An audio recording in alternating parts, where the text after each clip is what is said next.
중국 경제가 이미 더블딥 상태에 빠졌다는 진단이 나왔습니다. 사실상 탈출구도 없이 급전직하하고 있다는 의미입니다. 문제는 이 중국 경제 위기가 순전히 시진핑 리스크에 의한 정치적 요인으로 인한 것이라서 해법을 알면서도 해결해 나가지는 못할 수도 있다. 이런 한계가 존재합니다. 중국 경제 상황을 와이타임스가 분석해 봤습니다. 지금 시작합니다.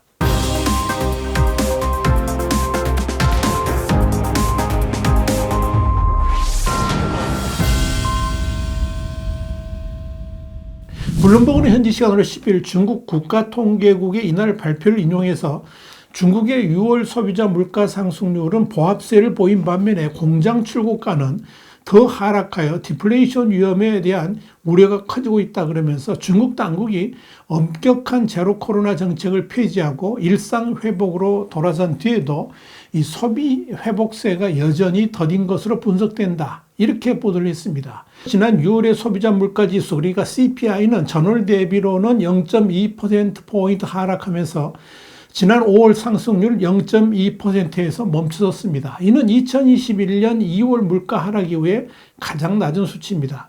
반면에 6월 생산자 물가지수 PPI는 전년 동기 대비 5.4% 내렸습니다. 전달 4.6%보다도 0.8% 하락해가지고 하락폭이 더 확대된 겁니다. 이는 로이터 통신이 경제 전문가들 대상으로 조사한 전망치 마이너스 5.0%보다도 더 크게 떨어진 것으로 2019년 12월 이후에 가장 큰 폭으로 하락한 것입니다. 이는 중국이 작년 말 위드 코로나로 전환했음에도 세계 경기 둔화와 수출 감소 그리고 부동산 시장의 장기 침체 등으로 인해서 경기 회복이 여전히 더디기 때문인 것으로 보입니다.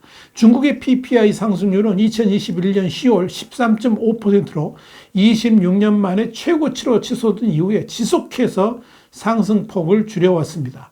작년 10월에 마이너스 1.3%를 기록해가지고 마이너스로 돌아섰고 11월에 마이너스 1.3%, 12월 0.7% 마이너스, 그리고 올해 1월에 마이너스 0.8%, 2월에 이어서 6월까지도 계속해서 마이너스 추세를 이어가고 있습니다.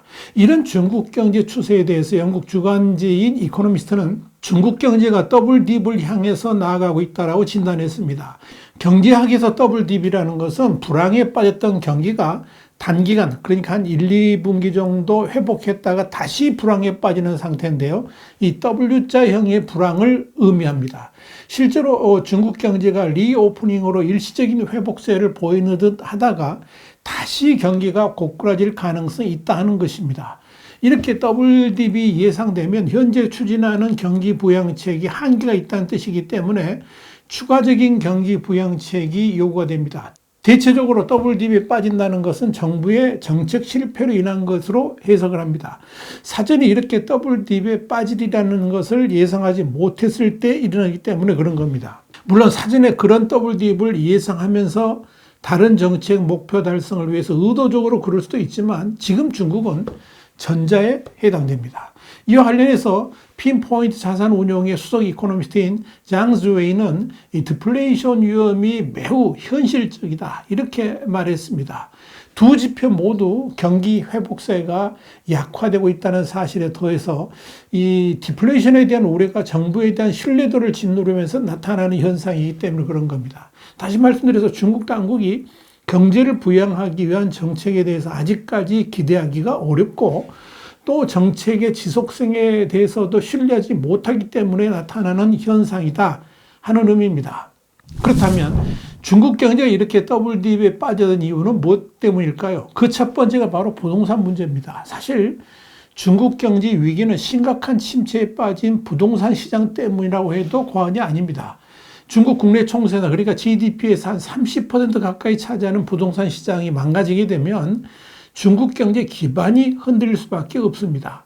지금 중국의 부동산 시장이 최악의 위기를 맞게 된 것은 지난 2020년부터 시진핑 주석이 공동부유를 이유로 강력한 규제에 나서면서부터 그런 겁니다. 주택은 주거용이지 투기나 재산 증식용이 되어서는 안 된다.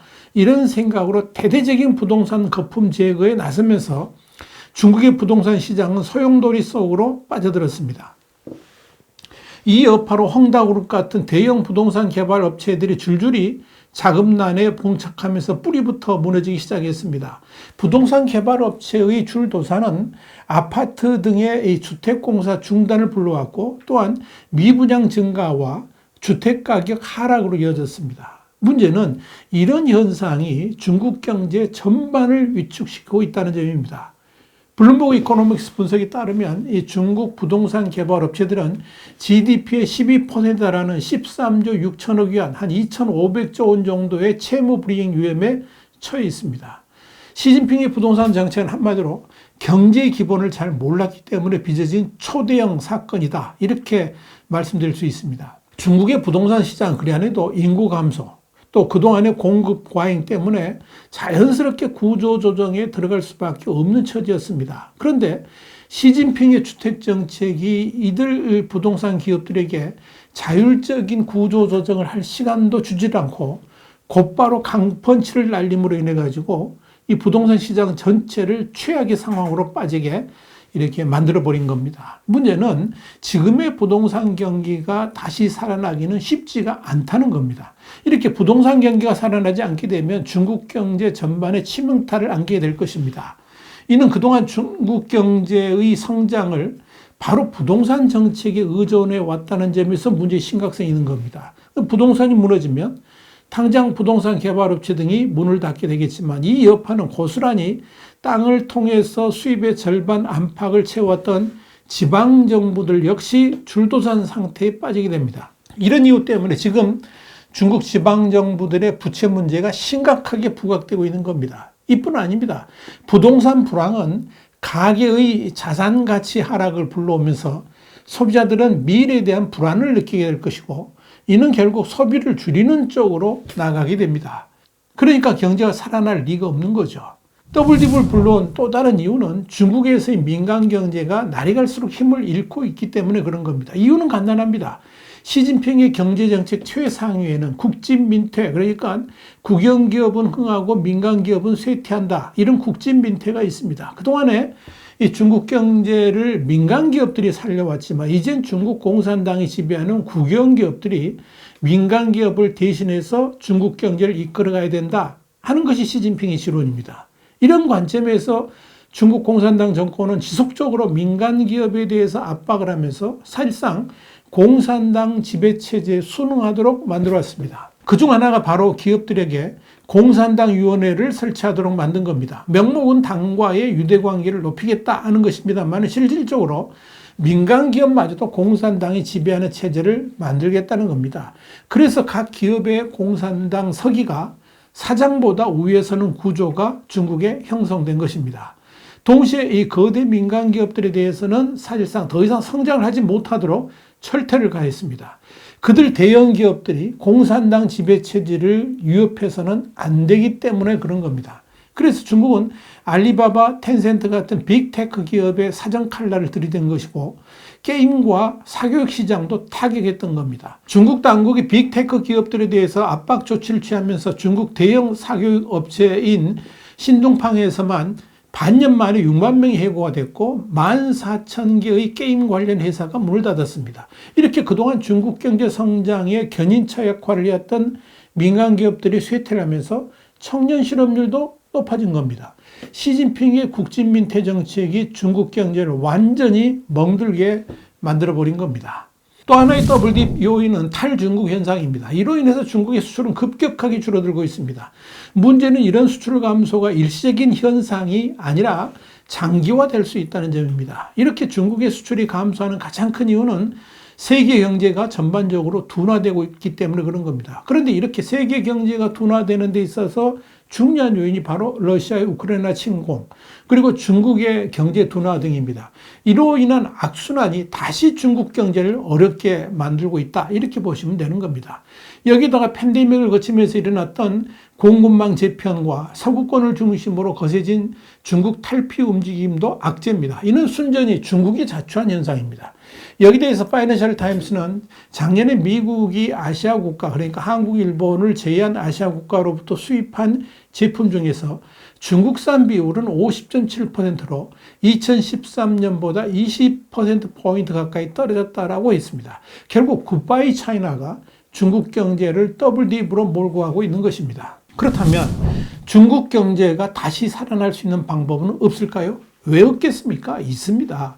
이 중국 관영 매체인 중국신문주간은 8일 중국 재정부 띵크탱크인 재정과학연구원의 류상시 원장의 견해를 인용해가지고 중국 경제에 닥친 위험을 제거하려면 우선 민간 경제를 다시 살려야 하며 규제 정책의 불확실성을 해소해서 시장의 신뢰를 얻어야 된다라고 진단했다. 이렇게 보도를 했습니다. 그는 지금 상황이라면 중국 경제의 위험은 더 확대될 수 있다 그러면서 지난 수년간 갑작스러운 통제 정책의 도입이 시장에 파란을 일으키고 불확실성을 키웠다는 점에서 법치의 궤도에서 규제 정책의 확실성을 어떻게 제고할 것인지가 당국이 당면한 주요 과제다. 이렇게 지적을 했습니다. 한마디로 중국 당국의 이 경제에 대한 지나친 개입이 지금의 사태를 불러왔다는 것이고 당국이 마음만 먹으면 언제든지 규제에 나서서 기업을 위기로 몰아넣을 수 있는 그런 상황에서는 중국 경제의 회복도 불가능하다 이렇게 진단한 것입니다. 사실 중국 같은 상황에서 이 정도 수준의 발언을 하는 것도 대단한 용기가 필요한 것이겠지만 결국 최악의 상황으로 흘러가는 중국 경제의 탈출구를 알고 있으면서도 시진핑과 중국 공산당이 경기 부양을 가로막는 주범들이라는 점에서 더블딥 가능성은 더욱 커질 수밖에 없다 하는 겁니다. 이것이 중국의 위기입니다. 와이템 정세분석이었습니다. 감사합니다.